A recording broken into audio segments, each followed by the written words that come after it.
Ohio, my friends. I am Lord Sega Zawa, and welcome to my video on what I believe to be the greatest Sega CD game ever made, and its name is Jurassic Park. Yes, a movie licensed game is in fact the greatest for a console. I know it sounds incredible, but it's true, and I'm going to tell you why. So, many games for the Sega CD often were very lazy ports. They were usually just 16-bit games that got CD quality music and sound, and the companies, the developers were like, called it a day after that. Okay, that's good enough for me, good enough for the public. But for Jurassic Park, the brilliant designers in charge of this one decided, you know what, let's do something different, I mean, they already made a really brilliant Sega Genesis Jurassic Park game, and I'm going to make a video on that one, believe me. But Sega CD, it got a real sweet one. I remember being a preteen in the days when it came out, and, dinosaurs and video games are my two great loves in the 80s and 90s, and this game, it really brought them together in a truly beautiful way. I couldn't afford a Sega CD back then, but I could see demos and play them a bit in the stores, the video game stores, and just drool and wish and long for it. Well, you see, this game, it was different. It's a first-person point-and-click adventure game where you pan around a sort of 360 view and you click down paths, and you have these cool little full-motion video sequences that go it's just really cool, and it's really fun. The music is okay in it, but what's great is that they work really hard on the sound effects, the ambiance, the feeling that you're actually in Jurassic Park itself, wandering around after they'd all gotten out, and you basically get out of a crashed helicopter. You are tasked with finding the eggs of every dinosaur species and to take them back to safety off island.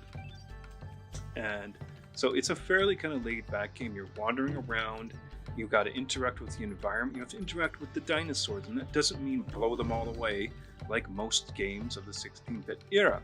You're not there just to be a Terminator and kill everything. You're there to actually look, watch, and figure interesting ways to get what you need. And that's a really novel way to do things for a kind of thriller, action, almost horror-like movie that Jurassic Park was and is. And most games usually just do the whole run and gun, blow everything up, but not this game.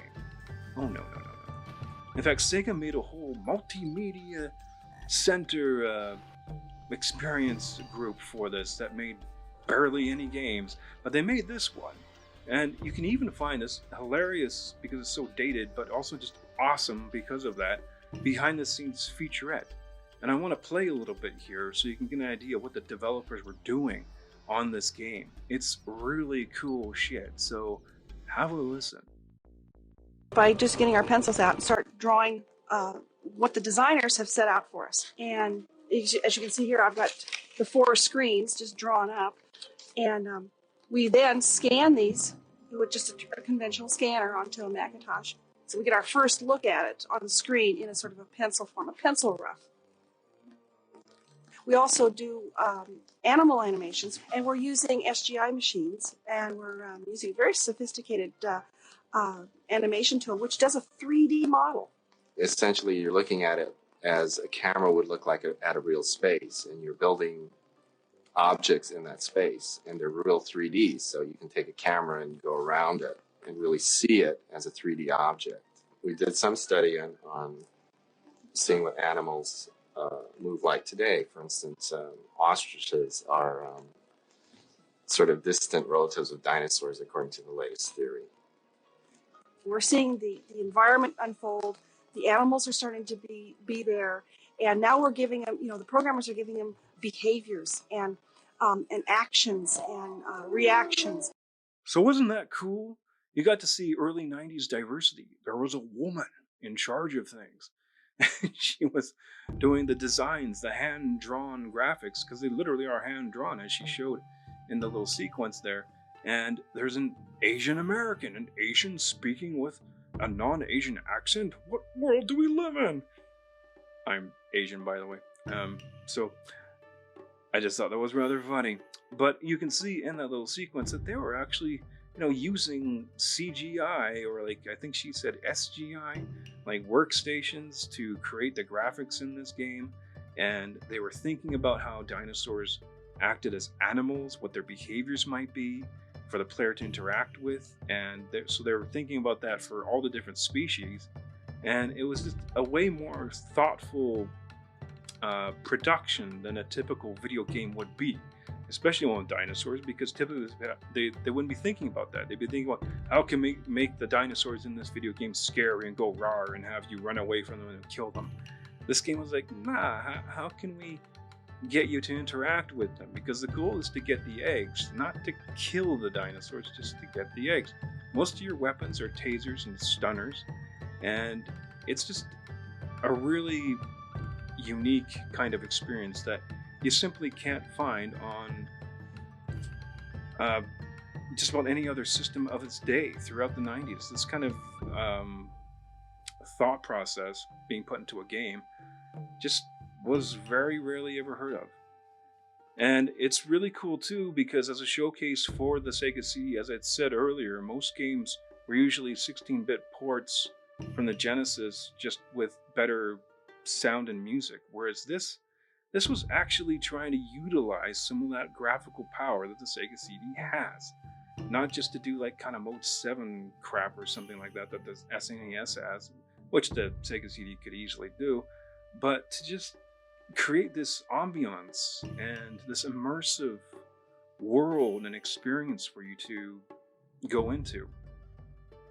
And another great feature about this game is that it features the appearance in beautiful, grainy full-motion video of Dr. Robert T. Blocker, a paleontologist who is extremely important to the history and just overall discipline that is paleontology. He's the guy with the cowboy hat, and that's what he normally wears. He normally looks like that. They didn't get some actor to dress like that. That's how Dr. Robert T. Blocker normally dresses. He's an extremely eccentric, awesome dude who was one of my celebrities growing up. My celebrities were paleontologists, Dr. Robert T. Blocker and Philip J. Curry, Jack Horner, Dr. Jack Horner.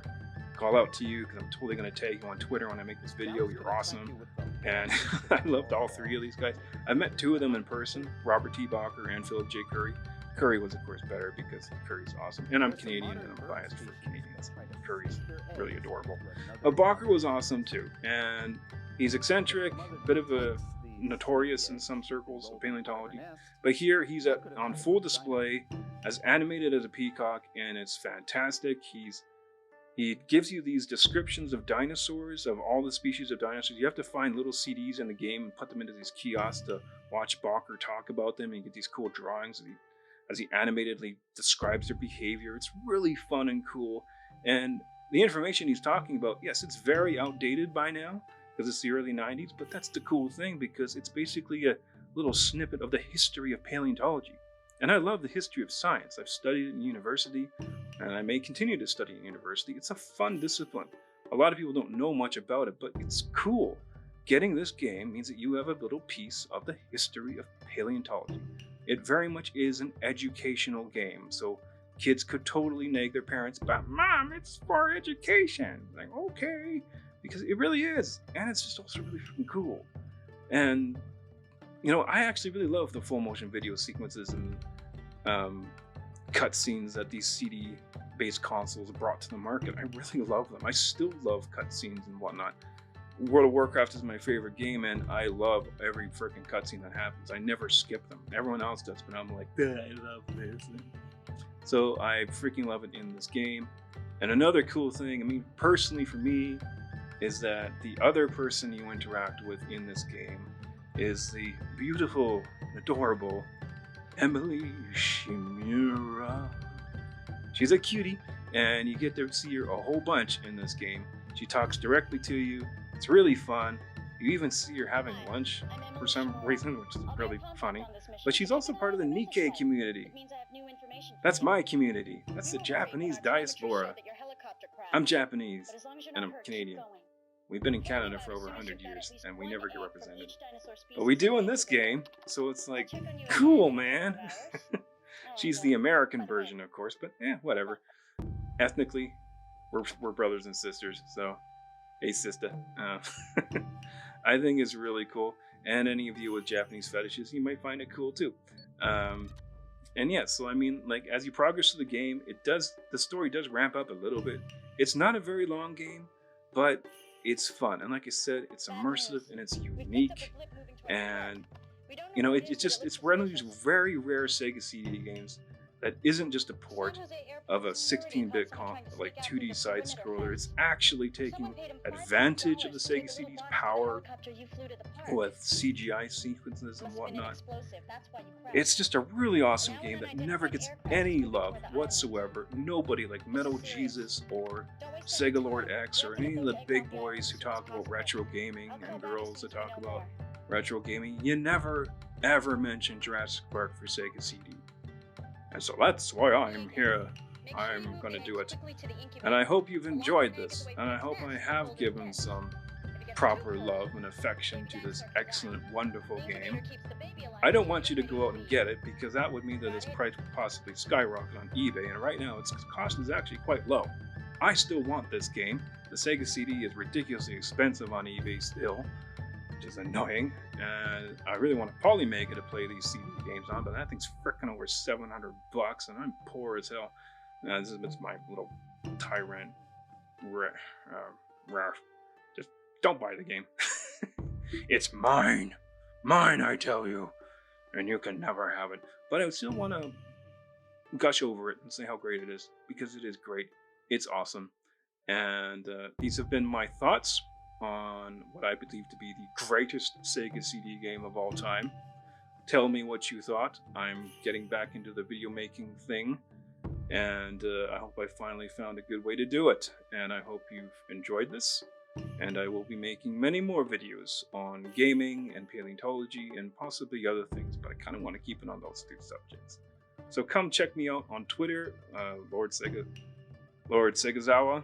I'm an actual lord, you know. I'm a laird of Scotland now. As I've got those established titles, so it's a real thing. I'm actually a lord. I'm not just making that up to be cool. I'm a lord or a laird. So come annoy me on Twitter. I love to talk to anyone. Give me a follow.